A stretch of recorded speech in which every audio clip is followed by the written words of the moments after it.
नमस्कार साथियों। चंद्रमा के लिए मरण कारक स्थान।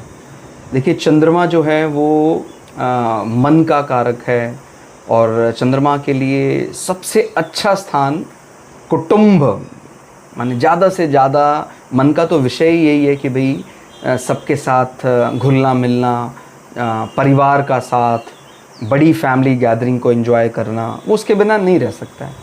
चंद्रमा को बहुत अच्छा लगता है उसको, माने मन तो आपको पता ही है, मन के चलाए ही व्यक्ति चलता है। तो यदि मन को कोई विषय नहीं मिलेगा तो कैसे रहेगा। तो जो 8वां भाव है वो एकांत वासा है, माने मन के स्वभाव से एकदम भिन्न। बाय डिफ़ॉल्ट मन तो समाज के साथ ही जुड़ना चाहता है, इसलिए जो चंद्रमा है उसके लिए 8वां भाव मरण कारक स्थान कहा गया है।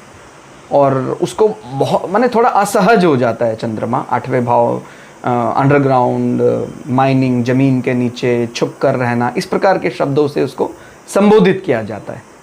जबकि जो दूसरा भाव है वो ज़ोडिएक का कुटुंब भाव है, फैमिली गैदरिंग है, वो इंजॉय करता है।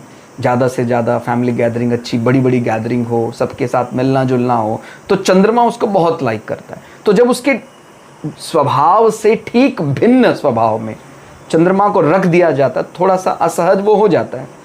फिर भी अब ऐसा नहीं कि सब लोग समाज में ही ज़्यादा से ज़्यादा रहेंगे तभी। भगवान ने बहुत अलग अलग प्रकार का मनुष्य का स्वभाव बनाया है।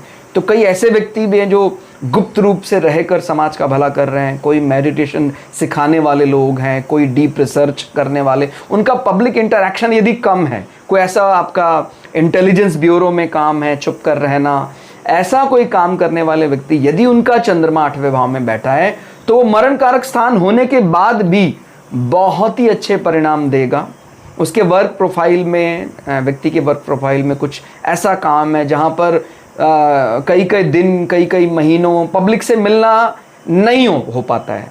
कोई एंटी वेनम एक्सपेरिमेंट है, कोई ऐसे इस प्रकार के बड़े ही कठिन सर्जरी के काम वो कर रहा है, तो ये मरण कारक होने के बाद भी व्यक्ति को जिस प्रकार का अलाइनमेंट उसने कर लिया है, ख्याति देकर ही जाता है।